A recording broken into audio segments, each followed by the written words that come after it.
देंगे और शहीदों की कुर्बानी कभी बदनाम नहीं होने देंगे। अब बची हो जब तक गर्म लहू की एक भी बूंद शरीर में, बची हो जो गर्म लहू की एक भी बूंद शरीर में, तब तक ऐ भारत माता तेरी आंचल को कभी बदनाम नहीं होने देंगे।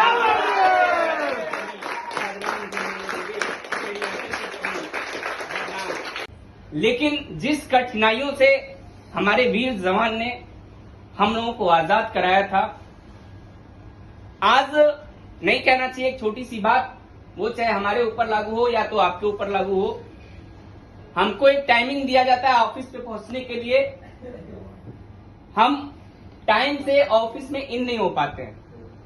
लेकिन क्या आपने कभी सोचा कि ये जो देश हम लोगों का आजाद हुआ, इसके पीछे वीर शहीदों ने कितनी कुर्बानियां दी।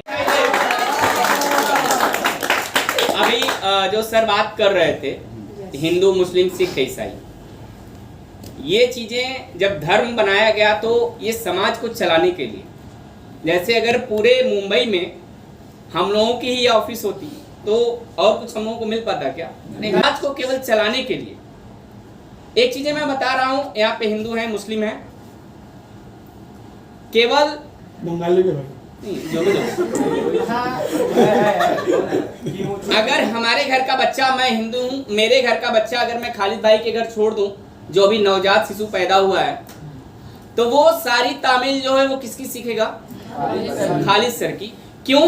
क्योंकि वो उनके एनवायरनमेंट में रहा है, उनके लोगों के बीच में रहा है, जो वो बोलते हैं, जो वो करते हैं, सेम चीजें वो देखा है, वही चीजें वो करता है। ठीक है, आपके घर का बच्चा अगर मेरे घर आप छोड़ दोगे तो सेम चीजें वो मेरे संस्कृति में आ जाएगा।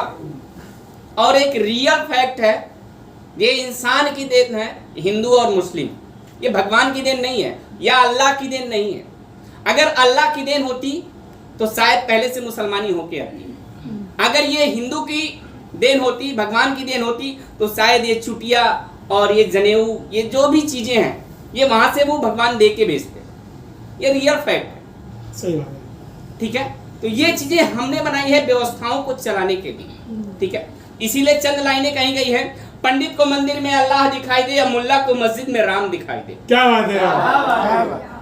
पंडित को मंदिर में अल्लाह दिखाई दे और मुल्ला को मस्जिद में राम दिखाई दे, और तब होगा हमारा हिंदुस्तान जन्नत में जन्नत, जब इंसान को इंसान में इंसान दिखाई दे।